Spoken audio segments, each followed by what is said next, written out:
Ryan didn't remember picking up the knife. All he knew was that when he looked down, his hands were slick, warm, trembling with crimson. The sink water hissed as it ran over his fingers, pink rivulets circling the drain like tiny whirlpools before disappearing into blackness. His pulse roared in his ears, drowning out everything else, except her name. Amanda. It escaped him like a confession, like a prayer, like damnation. He gripped the edges of the porcelain basin until his knuckles went white, but the blood remained. It wasn't just on his hands, it was under his nails, soaked into the cuff of his shirt, the faint metallic tang rising in waves that made his stomach lurch. The mirror above the sink reflected a stranger. His eyes, once steady, sharp, full of controlled ambition, were wild, glassy, edged with horror. His face was a mask of guilt, or was it rage? Even he couldn't tell any more. Outside, in the distance, the faint wail of police sirens fractured the silence of the night. Louder now, closer ticking clock. He tried to breathe, but the air refused him. Amanda's face burned into his memory, her lips forming words only he would ever hear, words that bound him tighter than the vows he was supposed to say tomorrow. The wedding, Emma. The thought sliced through him sharper than the blade in his hand. He was supposed to be standing at an altar in less than 12 hours, promising forever to a woman who had no idea how much of him already belonged elsewhere. But Emma wasn't blind. She never was. The sirens grew louder, echoing through the hollow streets, bouncing off the walls of his conscience. A pounding began at the door. The kind of pounding that didn't stop until it was answered. "Ryan Carter! Open up!" His heart slammed. His time was gone. He glanced back at the mirror, at the blood, at the man who no longer looked like him. He knew, in that terrible instant, that everything had already been set in motion. The choices he had made, the whispers he had followed, the lips he had kissed, the promises he had broken, had all led here. Amanda. Emma. Love. Revenge. The pounding on the door grew more violent, shaking the hinges. Ryan's gaze fell back to the knife. His fingers tightened around the handle, though every part of him screamed to let it go. He shut his eyes, and as darkness swallowed him, memory surged.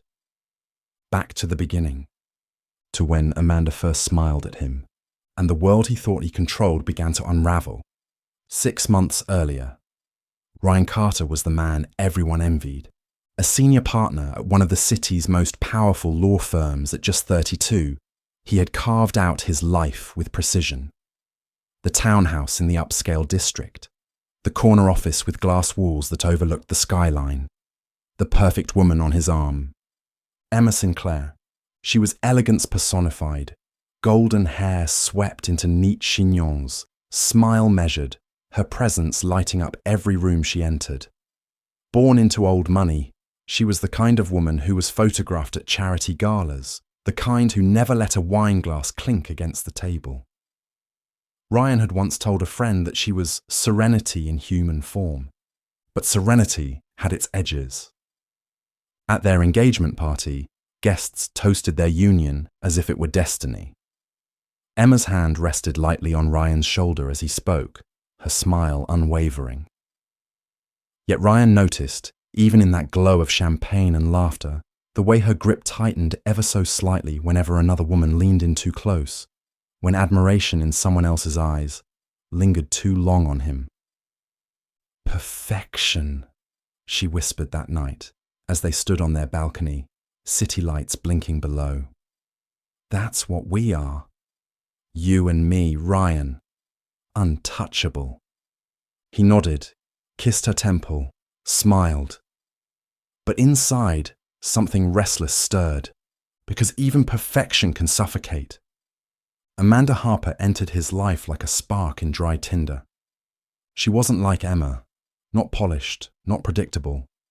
She was raw, magnetic, with a kind of beauty that felt dangerous, like standing too close to the edge of a cliff and daring the wind to push you. They met at a case briefing. She was on the opposing counsel's team, younger, hungrier, unafraid to challenge him in front of a packed boardroom. Her eyes lingered too long. Her smile curved like she knew secrets about him he hadn't even told himself. That night, she cornered him in the parking garage. "You like the fight, don't you?" She teased, voice low, sultry. "You like someone who pushes back." That flattery remark would later turn from professional casual coffee dates to secret, constant hotel rendezvous. He should have walked away. Instead, he followed her into the shadows. Their kiss was fire, reckless, searing, tasting of whiskey and something forbidden. By this time, he knew he had crossed a line he couldn't retreat from. Amanda wasn't serenity. She was chaos, and he was hooked. Weeks blurred into stolen hours.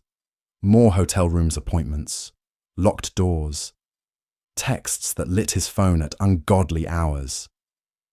Amanda whispered promises against his skin. Dangerous promises. "Leave her. Be with me. You don't need Emma. You need this." Her demands escalated. She wanted proof, wanted him to risk everything. One night, sprawled across tangled sheets, she pressed her lips to his ear and murmured, "If you really love me, you'll burn it all down. Walk away from the firm, from her, from everything." Ryan's chest tightened. His whole life was built on order, achievement, control. Yet Amanda made those things feel like chains, and she was offering fire. Emma's intuition was a weapon. She noticed the late nights, the distracted stares, the faint scent of perfume that wasn't hers. But she didn't confront him, not directly. Instead, she drew closer.